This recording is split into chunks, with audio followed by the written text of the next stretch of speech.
गुरुवे नमः। श्री चैतन्य मनोभीष्टं स्थापितं येन भूतले स्वयं रूप कदा मह्यं ददाति स्वपदान्तिकं। वन्देऽहं श्रीगुरु श्रीयुतापदकमलं श्रीगुरुं वैष्णवांश्च श्रीरूपं साग्रजातां सहगण रघुनाथान्वितं तं सजीवं साद्वैतं सावधूतं परिजनसहितं कृष्णचैतन्यदेवं श्रीराधा कृष्णपदान् सहगण ललिता श्रीविशाखान्वितांश्च। हे कृष्णा करुणा सिन्धु दीनबन्धु जगत्पते गोपेशा गोपिकान्त राधाकान्त नमोऽस्तुते। तप्तकाञ्चन गौराङ्गी राधे वृन्दावनेश्वरी वृषभानुसुते देवी प्रणमामि हरिप्रिये। वाञ्छाकल्पतरुभ्यश्च कृपा सिन्धुभ्य एव च पतितानां पावनेभ्यो वैष्णवेभ्यो नमो नमः। श्रीकृष्ण चैतन्य प्रभु नित्यानन्द श्री अद्वैत गदाधर श्रीवासदि गौर भक्तवृंद। हरे कृष्णा कृष्णा कृष्णा हरे हरे, हरे Ram Ram Ram Hare Hare. So we are at chapter 5. Prabhuji told me you are at second verse of the 5th chapter.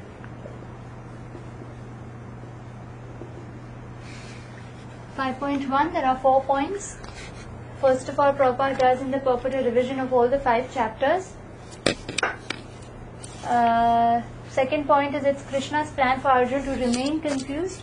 You might wonder, that again he is asking the same question. And then third thing is it's a chance for Krishna to re-emphasize 2 points. Number one must work in a renounced spirit. And the second point is that even one with knowledge must work. Correct? For what? Do you remember?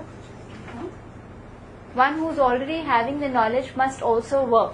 Because no one can stay without work. No one can stay without work. That's another point. And also to set an example for others. Yeah, so that person must work. And the fourth point in 5.1 is that work with knowledge is non-reactive, therefore same as inaction. In chapter 4 there is one, a googly verse where action in action and action in inaction. Yes. That one. So it basically means work with knowledge is non-reactive, so therefore it's as good as inaction. And then 5.2, Krishna rejects dry speculation. Renounced work is safer, easier, more practical. And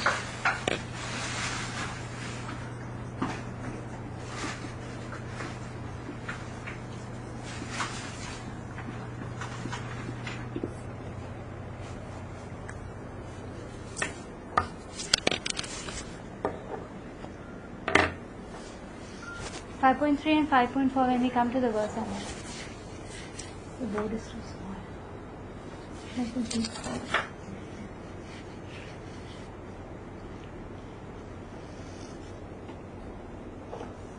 5.2, Krishna rejects dry speculation. Under that, he emphasizes that renounced work is safer, easier, more practical.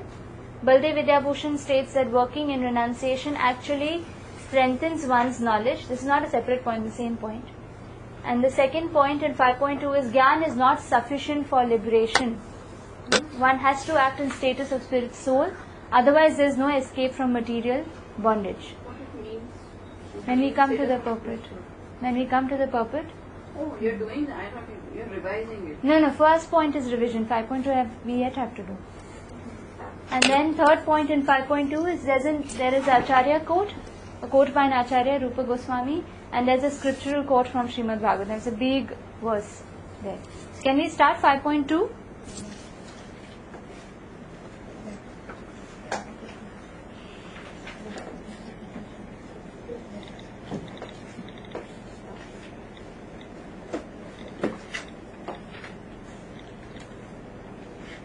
We'll just read the translation of 5.1. So then we can catch where we are and then go to 5.2. Only translation.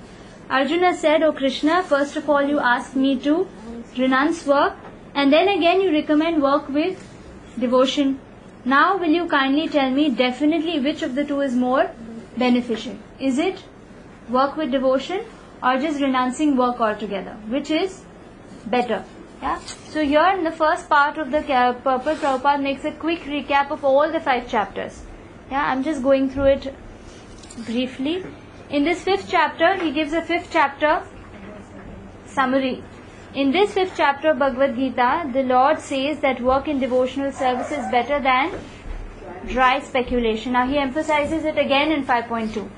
Devotional service is easier than the latter because being transcendental in nature, it frees one from reaction. This is all what is there in the entire 5th chapter. Okay? What is the 2nd chapter all about? First chapter is not there because it was only setting the scene. There's nothing much basically. It's just Arjun's questions and then setting the scene. So 2nd chapter, preliminary knowledge of the soul and its entangled in material body were explained. Also a little bit aspect of devotional service, Buddhi Yoga was there in it. What is there in 3rd chapter? It was explained that a person who is situated on platform of knowledge no longer has to perform any duties. This is there in the 3rd chapter. 4th chapter, Lord told Arjun that all kinds of sacrificial work culminate in knowledge. So if you see, chapter 3 was all about, if you have knowledge, then no need to perform work. No need to perform duties. And then chapter 4 was all about Gyan. You know, Krishna's glorifying transcendental knowledge in it. And then and then by the end of 4th chapter, what happens? He says if you do sacrificial work, what is happening? It will culminate in knowledge. And at the end of chapter, Krishna tells that you get up and fight. So then he's confused. He said, till now you were glorifying knowledge, and then you're saying if knowledge is there, you don't need to work. And now you're saying get up and fight, means work. This is a little bit confusing. So can we go to 5.2? We'll read the verse. Please repeat. Shri Bhagavan Uvacha. Shri Bhagavan Uvacha. Sanyasah karma yogascha. Sanyasah karma yogascha. Nishreyasa karavubhau. Nishreyasa karavubhau. Tayostu karma sanyasat. Tayostu karma sanyasat. Karma yogo vishishyate. Karma yogo vishishyate. So we do the translation together. The personality of Godhead replied, the renunciation of work and work in devotion are both good for liberation. But of the two, work in devotional service is better than renunciation of work. See, so here Krishna is getting a chance to re-emphasize. So in 5.1 I've written that it's a chance for Krishna to re-emphasize what 2 points? That one must work in a renounced spirit. That means that in 4th chapter he says specifically that you should not give up things, rather than your sense of proprietorship is what you need to give up. Your attachment is what you need to give up, not that object itself. Okay, and this is exactly what he is going to discuss further in the entire 5th chapter. And then even one with knowledge must work, that is there in 4th chapter, because he has to set an example for others. Okay, so 4th point, work with knowledge is non-reactive, same as in action. So Krishna rejects dry speculation here. He is clearly saying what is better? Devotional service, or work in devotional service is definitely better than renunciation of work. And then renounced work is safer, easier, all this will come later. Okay, we're going to read the purport. We'll start with the purport. Activities seeking self-gratification are false for material bondage. As long as one is engaged in activities aimed at improving the standard of bodily comfort, one is sure to transmigrate to different types of bodies, thereby continuing material bondage perpetually. Right, so for this there is a verse in Shrimad Bhagavatam, scripture quote from Shrimad Bhagavatam, 5th canto, 5th chapter, verses 4 to 6. I'll read it.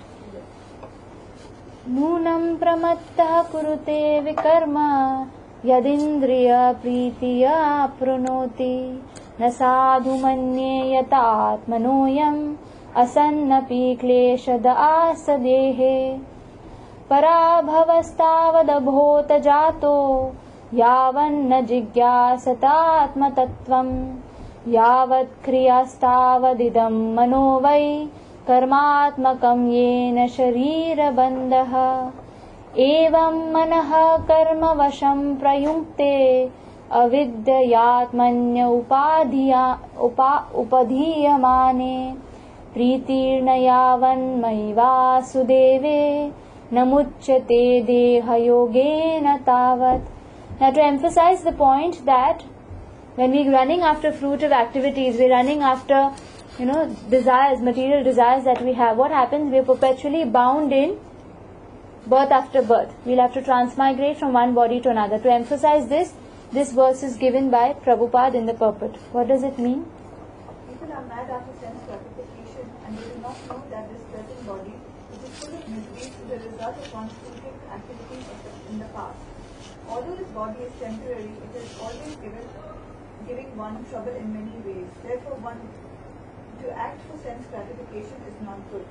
One is considered to be a failure in life as long as he makes no inquiry about his real identity. As long as he does not know his real identity, he has to work for future results for sense gratification, and as long as one is engrossed in the consciousness of sense gratification, one has to transmigrate from one body to another. Although the mind may be engrossed in fruitive activities and influenced by ignorance, one must develop a love for devotional service to Vasudeva. Only then can one have the opportunity to get out of the bondage of material existence. Right. So here if you see, there's a complete circle.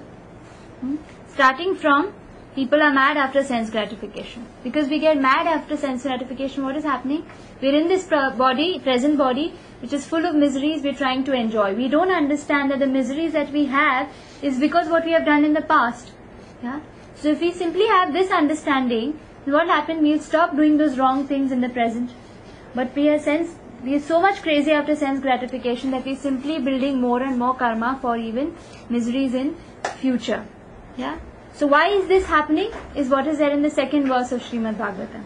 This is happening because one does not know his real identity, that he is the soul.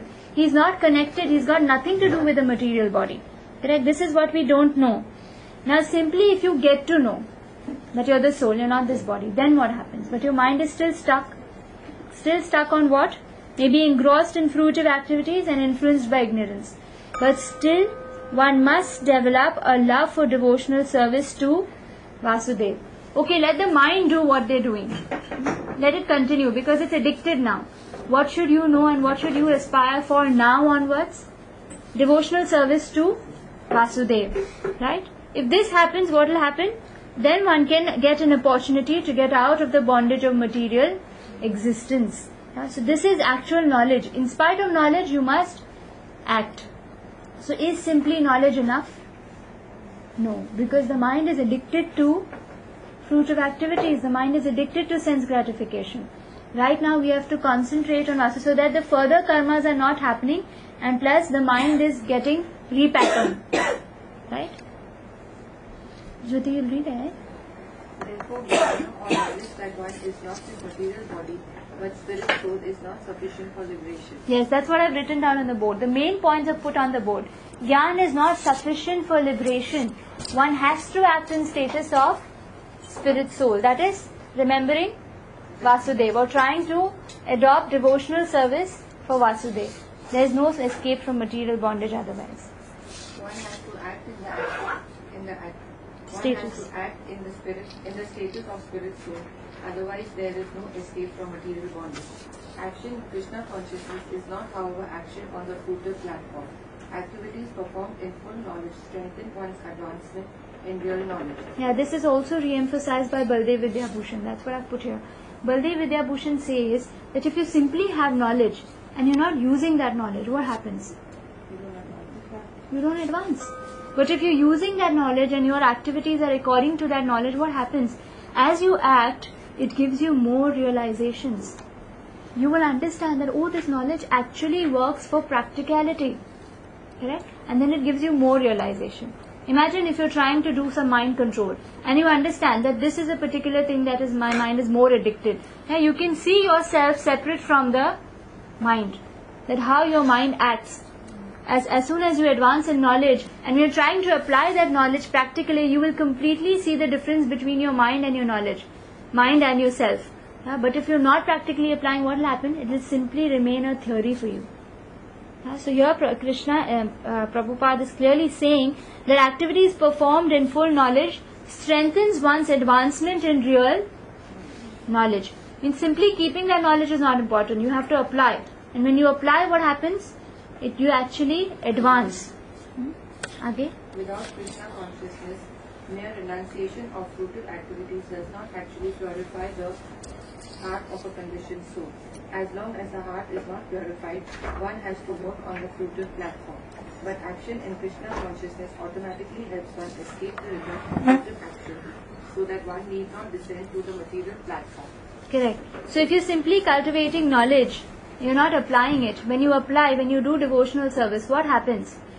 There are a lot of, actually byproducts of devotional service. Number one is that your past karmas are being washed, cleansed. And then what happens? Sushila Mataji. Yeah, it's auspicious. It's so auspicious. Actually, devotional service has 6 characteristics. That is there in Rupa Goswami's book Nectar of Devotion. If you'll ever have time, you can read it. There are many things, there's Kleshagni, there's Shubhada, there is Moksha Lagutakrit. Means it promises you liberation. The minimum, that's the minimum that is there. Mukti is the minimum. That's like, it's stupid even asking that, will I get mukti if I do devotional service? That's like the bare minimum that you will get. Imagine all the yogis are trying so hard for it, but that's the bare minimum that you get for bhakti. And one of the important characteristics of devotional service is also that it is so auspicious that it burns not only your sinful reactions, but your proclivity to perform those sinful reactions. You might know that many people go to rehabs, to get out of their addictions, maybe smoking or drug or, anything like that. But what happens is when they come back, they again get back to it. Because that sinful proclivity is there, that kutam. That kutam is deep stored within the heart. So here when Prabhupada says that it does not actually purify the heart of a conditioned soul, it actually means that. Why does the heart need to be purified? Because deep within the heart, this kut ke bhara hua hai, this sinful proclivity. And that's why we get back to it, back to the habit. Sometimes we temporarily give it up and then get back to the habit. It's like, the Chaturmas, people give up non-vegetarian food. And the minute that Chaturmas is over, we make up for the 4 months. Why? Because that sinful proclivity is there. That doesn't go with these ritualistic performances. But with devotional service, it's all burnt. It's all burnt up. That's why it promises purification of the heart. Again. Therefore, action in Krishna consciousness is always superior to renunciation, which always entails a risk of falling. Yeah, that's another point. That why renunciation is not foolproof? Because there's a chance of falling, which is not there in devotional service. Devotional service is like a mafia gang. You come in, but there's no exit. You can't get out. Yeah. Then? Renunciation without Krishna consciousness is incomplete, as is confirmed by Srila Rupa Goswami in his Bhakti Rasa Amrit Sindhu. Now that's point 3. Acharya quote. Rupa Goswami quotes, Prapanchikataya buddhya hari sambandhi vastunah mumukshubhi parityago vairagyam falgu kathyate. When persons eager to achieve liberation renounce things related to the Supreme Personality of Godhead, thinking them to be material, their renunciation is called incomplete. Right. Imagine everything belongs to Krishna. Can we call anything material? Wrong question for the class. Everything belongs to Krishna. Right? Even material or spiritual. Both the things. What makes something material or what makes something spiritual? The energy. Very deep answer. Consciousness. What is your motivation? Yeah. What is our what is our desire? What is our motivation? How do we see that particular thing? When we see that thing disconnected to Krishna, or in other words, that I can use for my selfish motive, for my sense gratification, then that is material. It will cause material bondage, it will cause material reactions. But the minute I see that thing is connected to Krishna, it does not give me material bondage, it does not cause material reactions. Right? So someone who knows that everything belongs to Krishna is always renounced. Now, last time I was giving this example when I was doing the Wednesday class, that if I go to Rashmi, she's going to ask for a corner. If I go to her house and I say that, मैंने ये घर त्याग दिया, but doesn't even belong to me. What is the question of renunciation when nothing belongs to us? Is that a question of renunciation? No. But what is the question here? What is Rupa Goswami saying? That to achieve liberation, renouncing things related to Supreme Lord, thinking them to be material, their renunciation is incomplete. He calls it falgu. Sometimes we say faltu. Yeah. It's also called as markat vairagya or monkeys. Just yesterday I was mentioning this, that a monkey, what does he do? If he chases the grapes, and if the grapes are sour, throws them out. We know that these material attachments give us so many problems, so many miseries, so many material reaction, and then so many, emotional tension and everything related to material things. So give up this material thing. We have to learn the art of using it for Krishna's service. That is what is important, and that is what Rupa Goswami is saying. That if you think that thing is material, then you are incomplete. It is material, but it can be spiritualized. Yeah. Wherever you read, आगे? No, Sujata Mataji can read it. Renunciation is complete when it is in the knowledge that everything in existence belongs to the Lord and that no one should claim proprietorship over anything. One should understand that factually nothing belongs to anyone. Then where is the question of renunciation? One who knows that everything is Krishna's property is always situated in renunciation. Since everything belongs to Krishna, everything should be employed in the service of Krishna. This perfect form of action in Krishna consciousness is far better than any amount of artificial renunciation by a sannyasi of the Mayavadi school. What's the Mayavadi school? It's Prabhupada's favorite punching bag. The impersonalists who believe that the Lord, the most problem is that they think we are God. That is the biggest problem. Then they never get out of sense gratification. Right? And then it just gives you more faith in sense gratification, because if you think you're the Lord, then you will believe that I am the controller, I am the enjoyer. Why should I not enjoy my property? Will you believe then that this is, this belongs to the Lord? It's totally opposite to what the nature of the soul is. Nature of the soul is to love and to serve. But what does the Mayavad school teach you? That you are God, you are the controller. Then we don't want to serve. If you think you are the controller, you have power in your hands, would you want to serve anyone? It's completely opposite to what is the nature of the soul. That's why it is very dangerous. So in them, ego and pride must be like... That's why it's dangerous. They think that devotional service is a step to get to. They think bhakti is for sentimentalists. Yeah, it's actually like that. Krishna again and again says, Bhaktya mam abhijananti, there's no one better like my devotee, but they say no, bhakti is sentiment. They actually crisscross everything that Krishna says. It's very funny. Anyway, if you'll have time later on, this Mayavad philosophy is actually come from Shankaracharya. And Shankaracharya came only recently. Which century was it? 12th century? 12th century. There was a reason for it also. Yeah. I'm talking so much because it's not going ahead. We read the shloka? Neyasa nitya sannyasi Yona dveshti na kankshati Nirdvandho hi mahabaho Sukham bandhat pramuchyate. Read the translation together. One who neither hates nor desires the fruits of his activities is known to be always renounced. Such a person, free from all dualities, easily overcomes material bondage, and is completely liberated, O mighty armed Arjuna. Right, so what does he tell to Arjun? He again re-emphasizes the same point. Point 2, 5.2, he says, what is better? Work in devotion. Now he says that one who neither hates nor desires fruits of his activities is obviously renounced. Whatever he gets, he is not attached to it, he is not affected by it. Such a person, free from all dualities, easily overcomes material bondage and is completely liberated, O mighty armed Arjuna. Just few points I'll write down.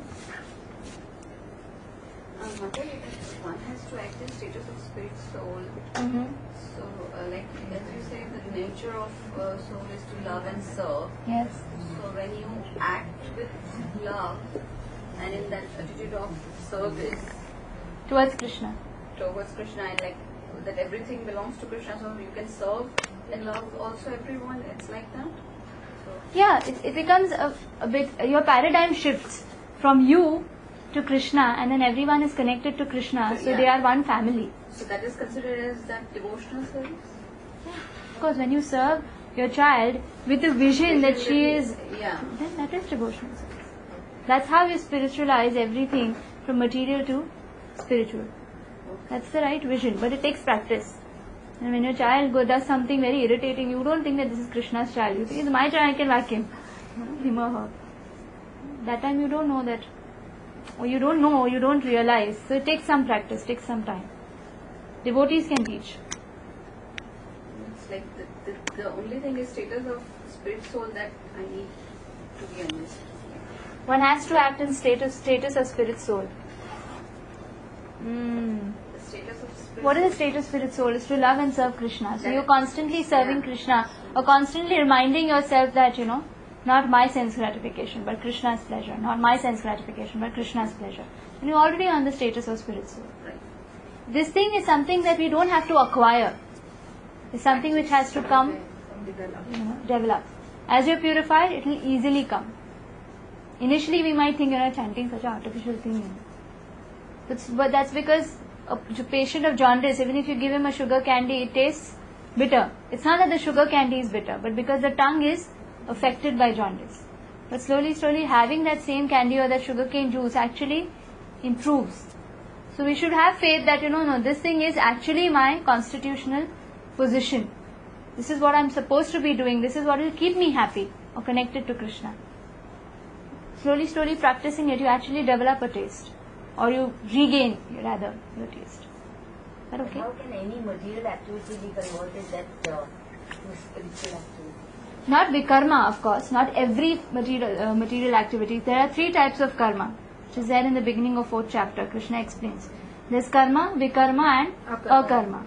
Karma is anything normally that you do, your normal functions, your duties, your obligations. Vikarma is something which is against the 4 pillars of dharma. Meat eating, gambling, intoxication and illicit sex. These things you can't spiritualize.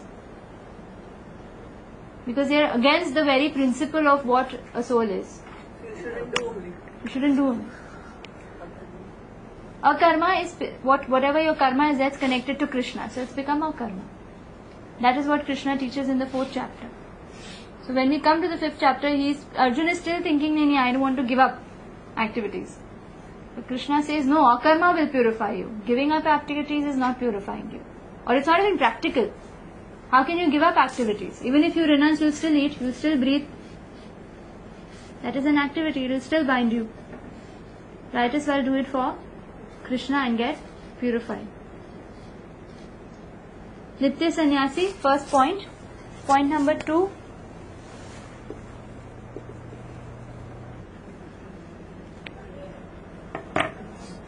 So 5.3 says, one who neither hates nor desires the fruits of his activities is known to be always renounced. Such a person, free from dualities, easily overcomes material bondage and is completely liberated, O mighty armed Arjuna. Sujata, you continue reading? Yeah. One who is fully in Krishna consciousness is always a renouncer because he feels neither hatred nor desire for the results of his actions. That's point number 1 on the board.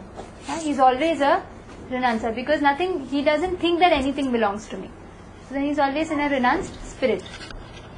Such a renouncer, dedicated to the transcendental loving service of the Lord, is fully qualified in knowledge because he knows his constitutional position in his relationship with Krishna.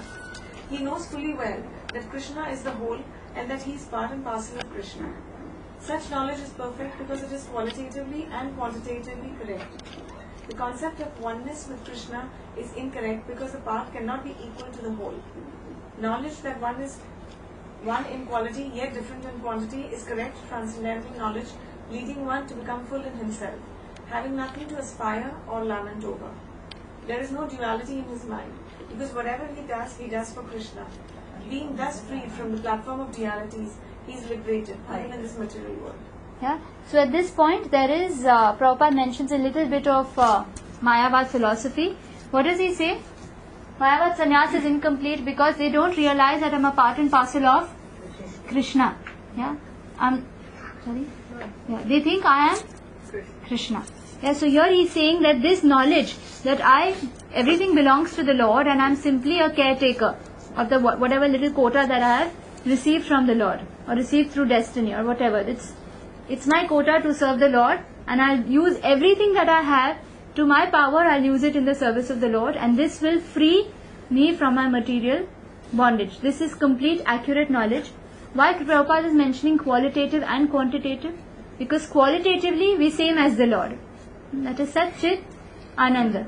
Krishna's body, as in Brahma Samhita, Brahma says, Ishvara Parama Krishna Satchidananda Vigraha. He is a personality whose body is Sat Chit Ananda, full of eternity, bliss and knowledge. The same constitution is there of the soul. This tiny soul, this 1/10,000th tip of the hair is also Sat Chit Ananda. We are eternal, we are full of bliss and we have knowledge also, which is right now covered due to ignorance. Correct? So qualitatively the same, but quantity, Krishna is unlimited and we are limited. We are part and parcel. They are very tiny. The size is 1/10,000th tip of the hair. Correct? So qualitatively, That means that bliss and knowledge is also... knowledge is little. It's not unlimited knowledge. It's a limited knowledge. Yeah, so that's the whole and this is less. This is less.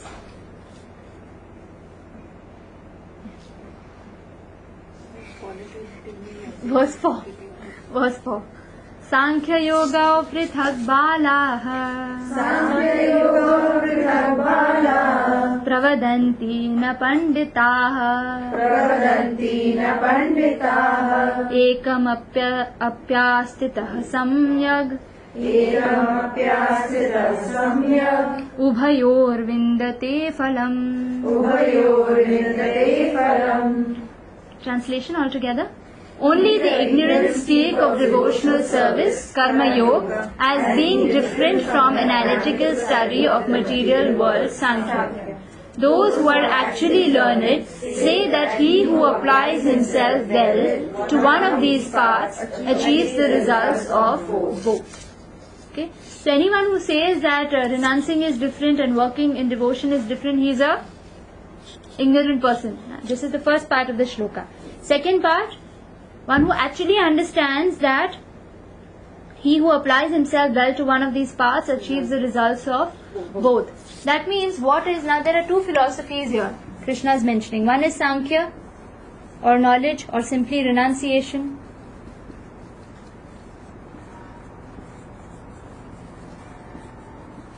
And one is Karma Yoga. I'm just writing the synonyms for everything. Now all these words are used interchangeably throughout the purpose. Karma Yoga is work in devotion. Correct? Now there are two things. Now there's an analogy here. When we come across it, I'll explain the same thing. Bhairavi, you continue. The purport. The aim of the analytical study of the material world is to find the soul of existence. The soul of the material world is Vishnu, or the super soul. Devotional service to the Lord entails service to the super soul. One process is to find the root of the tree and the other is to water the root. The real student of Sankhya philosophy finds the root of the material world, Vishnu, and then, in perfect knowledge, engages himself in the service of the Lord. Yes. So here the first analogy that we're discussing is finding the root. So Sankhya philosophy is compared to We study. What is Sankhya philosophy? You study the scriptures. You study different Upanishads, this, that, and then you get to know that who is the Supreme Lord? Vishnu. Through knowledge, you understand that Vishnu is the Supreme Lord. So that is like finding the root of material existence. And then what is Karma Yoga? You simply knowing that Vishnu is the root is enough. Serving him or watering the root is also important, and that is done by devotional service. So you get this analogy? Finding the root, watering the root. Is it the same thing? Yeah, more or less, yes. Now that's One is knowledge, one is action. One is action. Does watering the root include finding the root? Yes, when you found it, then only you can water it. Does finding the root include watering the root? No. So you understand this? Why this is incomplete? Because finding doesn't mean that you just found it, you just know. Yeah, but we are not using that knowledge. Correct? Watering the root means obviously you found it and that's why you're watering it. Otherwise, how will you water the root? Correct? So devotional service is complete. In fact, this will get you to advance in knowledge also, because it will give you more realizations. Correct? So now this analogy is complete. This analogy is understood. Finding the root, watering the root. Sankhya Yoga is finding the root. Working in knowledge is watering it. Correct? So one who engages himself in service of the Lord actually has perfect knowledge. Okay? Therefore, in essence, there is no difference between two, because the aim of both is Vishnu. Correct? Those who do not know the ultimate end say that the purposes of Sankhya and Karma Yoga are not the same. But one who is learned knows the unifying aim in these different processes. So basic important point here is they have a unifying aim. Sankhya Yoga wants you to find the root, because that's how you will get out of the material existence. If you just don't know, if you think that this is it, material world is everything, that you will simply be changing bodies all now and then. When you find that, oh, Vishnu is the root of this tree, then you will understand that I have to serve him to get out. Is that okay? Confusing? It's a unifying aim. Okay, and what about the rock and axe? Now, just like an action, suppose if I have to pick up the duster with my right hand, what do I have to do first? Put the pen down. Pick this up. Is it the one and the same thing? Is it two different actions that I did? No. Suppose if you have a baby and the baby has your mobile, it's like banging it and everything. How do you take it? If you snatch it, cry more. You give it something more attractive or something that's attractive to him, and then what happens? Immediately pushes that down and takes that. So it's like Sankhya Yoga and Karma Yoga. In Karma Yoga, it's included that you're putting this down. You're putting your material attachments down. You're picking up something like devotional service, which is much more, giving you a much more higher taste. So is putting your material attachments down difficult? Yeah? If I have a higher goal that I have to pick up the duster, then it doesn't take much effort to put this down. But if you just told me put this down, then I'm like, oh, मैं क्या करूँ? Higher goal will entice you. So that's where knowledge comes in. That's where knowledge comes in. But here only we got all enticed. Here only all the material. So then that means you're not really convinced that Maya has kicked you enough. Then that's only our ignorance, no? Yeah. You have to work for it. That's why Krishna, even the previous verses to 5.2, Prabhupada writes it very clearly.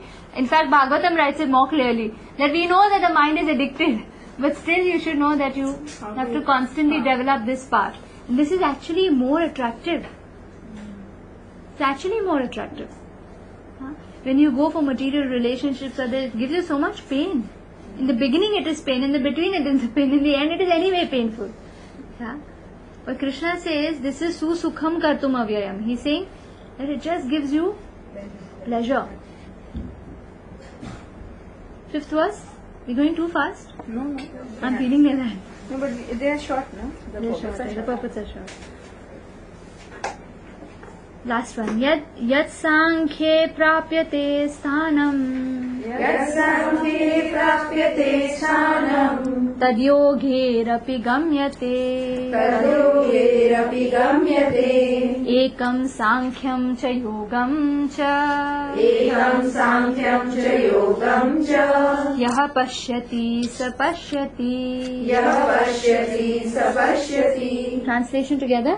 One who knows that the position reached by means of analytical study will also be attained by devotional service, and who therefore sees analytical study and devotional service to be on the same level, sees things as they are. Same thing which is re-emphasized again and again so that we understand that it is not separate, it is one and the same thing. When you work in devotion, you automatically give up your material attachments. So you don't have to artificially renounce.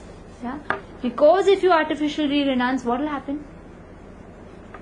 Number one, your heart is not purified. The kutam, the proclivity is still there. Mataji is back and kutam is there. Simple proclivity is already there. What will happen? The senses will demand that give us some engagement. We don't have anything to do because senses are not purified yet. And then what will happen? It will drag you back into bondage or sinful reactions. That's artificial renouncement. Wait till, I'm not saying this because that you don't take sannyas at all. There are people who take sannyas, right?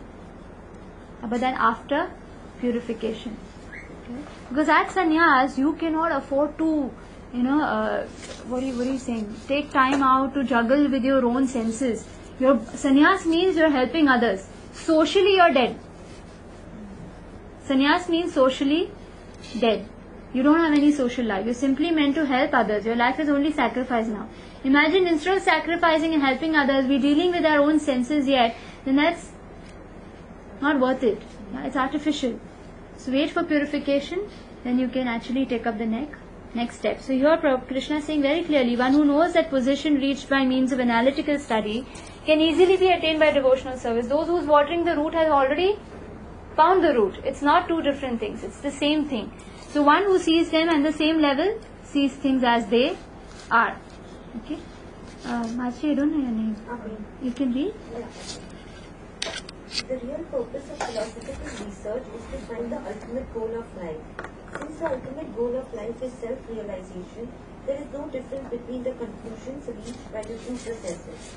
By Samkhya philosophical research, one comes to the conclusion that a living entity is not a part and parcel of the material world, but of the Supreme Spirit whole. Consequently, the Spirit soul has nothing to do with the material world. His actions must be in some relation with the Supreme. Yes, some relation. At least start small. Start chanting. And then slowly we understand that we are the spirit souls. We are not. What happens that real knowledge, the soul is already knowledgeable. It's not that something we have to study and some degree that we have to get. It already knows that I am the part and parcel of Krishna. It has to be reawakened. And what does chanting do? It cleans off the ignorance which is covering this soul, the knowledge of the soul.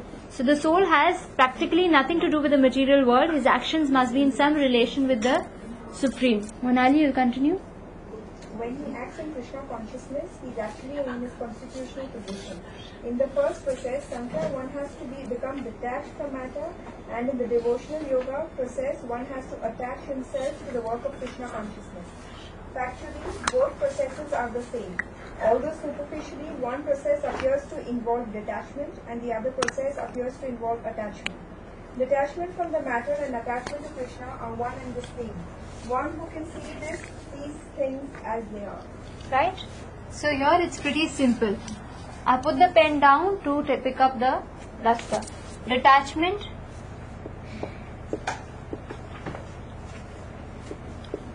from matter is equal to attachment to Krishna. This is what Krishna is emphasizing to Arjuna. We'll do a quick recap. 5.1.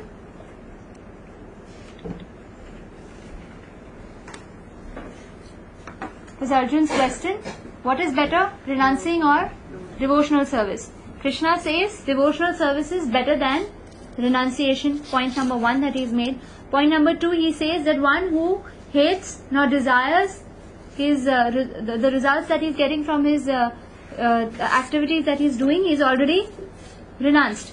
A person free from all dualities, easily overcomes material bondage, is completely liberated. If he simply has this consciousness, then he is already liberated. Then again in 5.4 he says that only those who are ignorant think that renouncing and getting attached or devotional service is two different things. Actually, one who applies themselves will understand the nature of both. Correct? And then 5.5 he says detachment from matter is actually attachment to Krishna. It's automatically possible.